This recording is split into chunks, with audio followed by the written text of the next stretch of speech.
नमस्कार मंडळी. आकाश म्हणजे फक्त तारे चंद्र नव्हे, तर तो विश्वाचे गूढ संदेश घेऊन येणारा दूत आहे. प्रत्येक ग्रहण आपल्याला आत्मपरीक्षण, साधना आणि बदलाची संधी देत असते.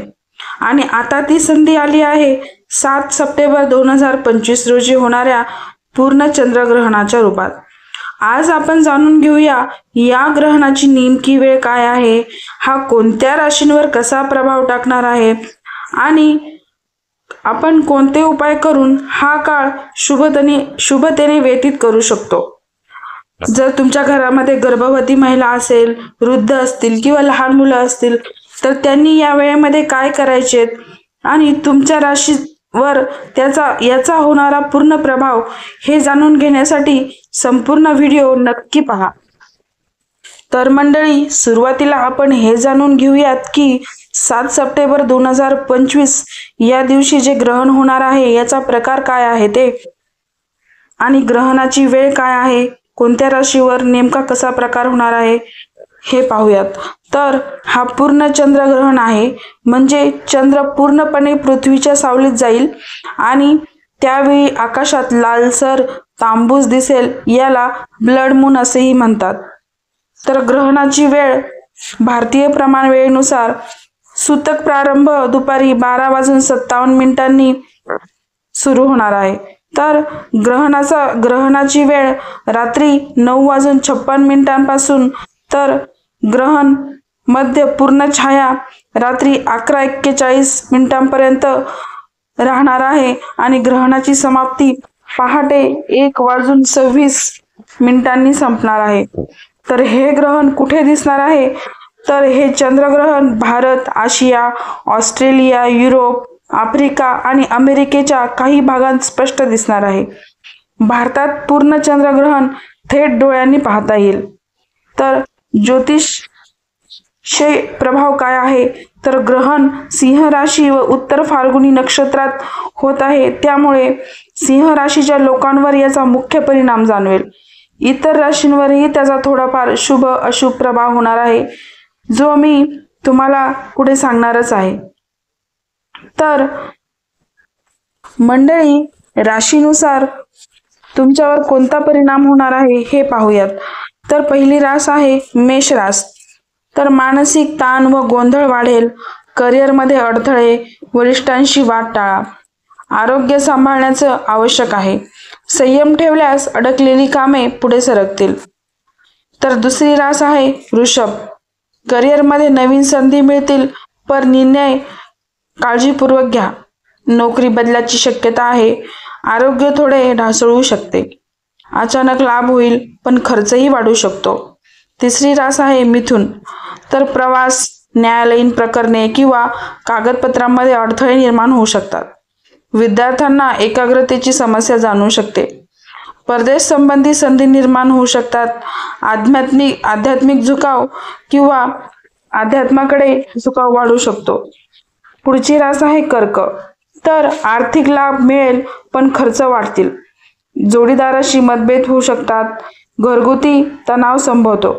आरोग्य सुधारण्यासाठी काळजी घ्या. पुढची रास आहे सिंह रास. तर या राशीवर ग्रहणाचा मुख्य परिणाम होणार आहे. भावनिक अस्थिरता, तणाव, गोंधळ वाढू शकतो. निर्णय घेण्यात अडचण निर्माण होऊ शकते. आत्मपरीक्षणासाठी हा काळ उत्तम मानला जातोय. तर संयमाने साधना व ध्यान केल्यास तुम्हाला लाभ मिळेल. पुढची रास आहे कन्या रास. गुप्त शत्रू निर्माण होण्याची शक्यता आहे. अचानक खर्च वाढतील. मानसिक अस्वस्थता व अनावश्यक चिंता निर्माण होईल.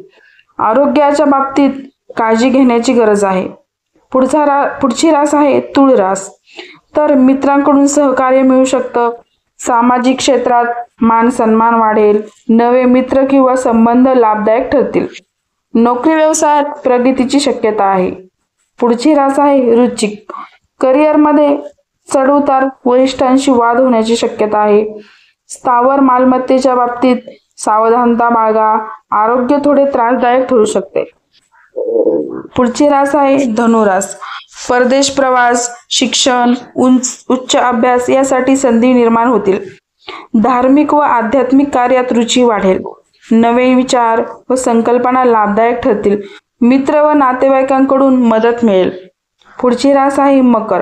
अचानक आर्थिक नुकसान होऊ शकतं. गुंतवणूक करताना फार काळजी घ्या. आरोग्यात त्रास संभवतो. संयम व शिस्त पाळणे गरजेचे आहे.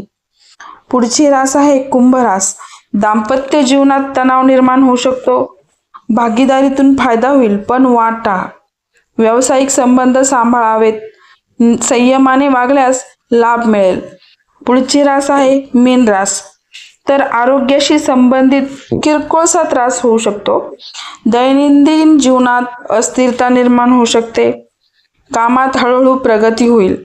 व्यायाम, योग व संतुलित आहारावर भर द्या.